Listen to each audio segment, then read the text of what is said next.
Right, so tonight we've got pretty much full heats. So we've got 2 touring car, we've got a buggy, and we've got an M chassis. I think there's 12 tourers, so 2 heats of 6, 9 M chassis, so that'll be quite busy. And I think we're at about 7 or 8 buggies. Tonight's video though is going to be about buggies, so not my forte, but I'll do my best.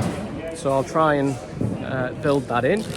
But as you can see, track setup going on, kind of behind me anyway, if I show you a wider angle. So we'll see where we get to with that.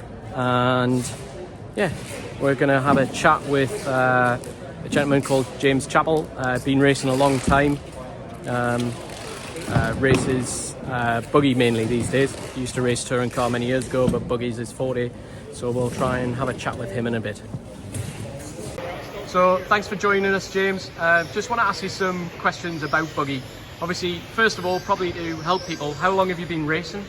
On and off for about 35 years, give or take. And it's mostly been buggy, from my memory anyway. Buggy initially, then touring cars when buggies died out, and then back to buggy for, I don't know, probably the last, how old are you, 21, probably about the last 18 years, on and off with a few years break here and there. So. No worries.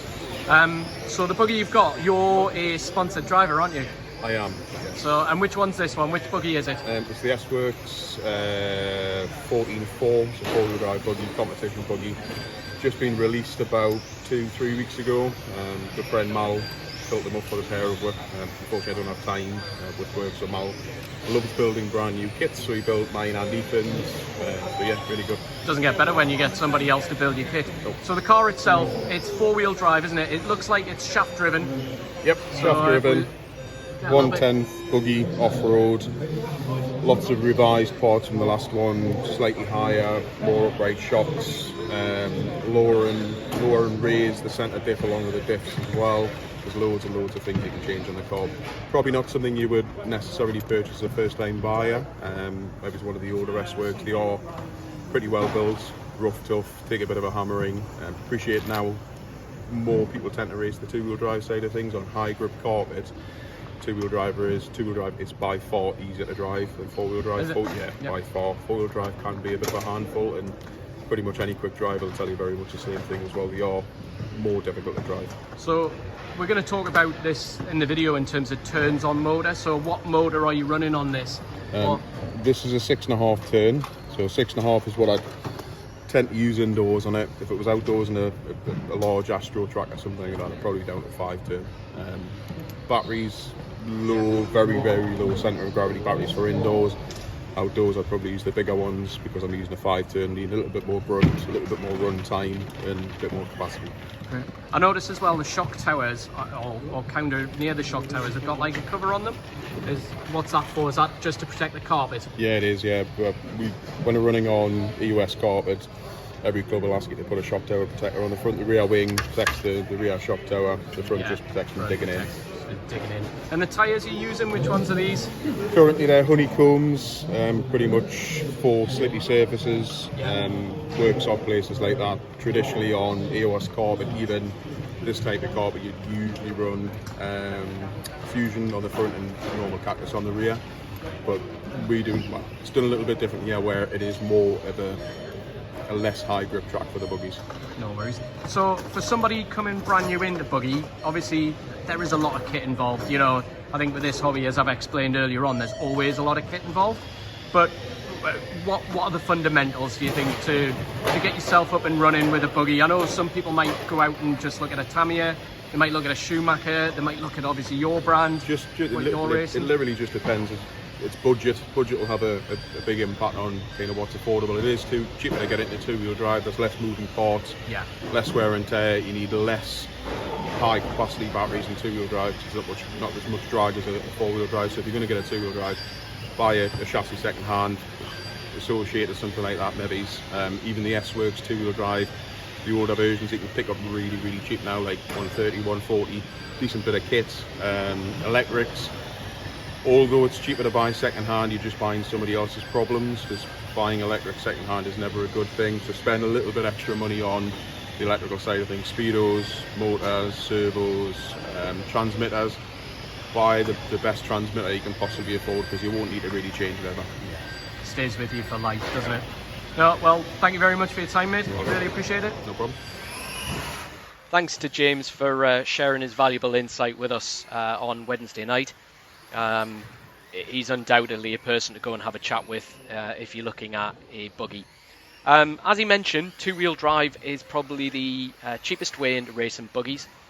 They do go incredibly well on carpet, they grip well, obviously driven through the rear wheels only. But here's one that we found on MB Models. It's a Schumacher Cougar LD2. We're not affiliated with any model shops, as I've said in all the videos, but again, just using them as an example, you can pick one up for around about the £300 mark. The two-wheel drive is driven through the rear wheels only, but four-wheel independent suspension, generally with a slipper clutch these days, they drive incredibly well. An equivalent four-wheel drive, so we looked at a different brand. We've got Team Associated here. James is running S-Works, so again, you could have a look at them.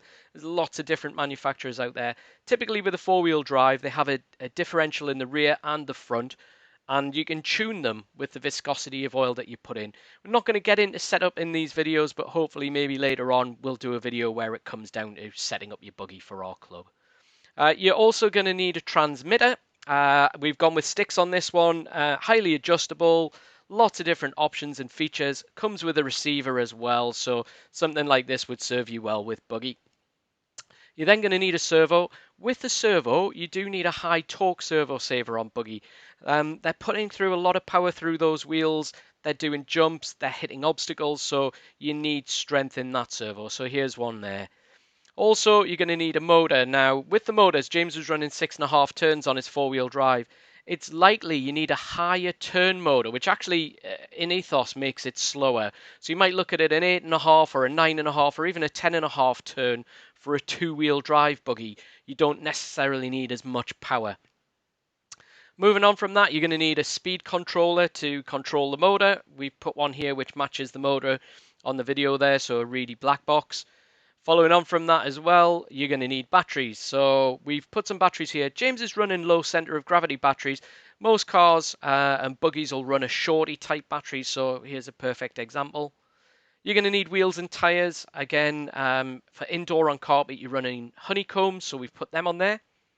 And you're going to need shock protectors. So here's some shock protectors for the Associated. They just fit over the top and they stop the carpet from ripping, so definitely got to have them.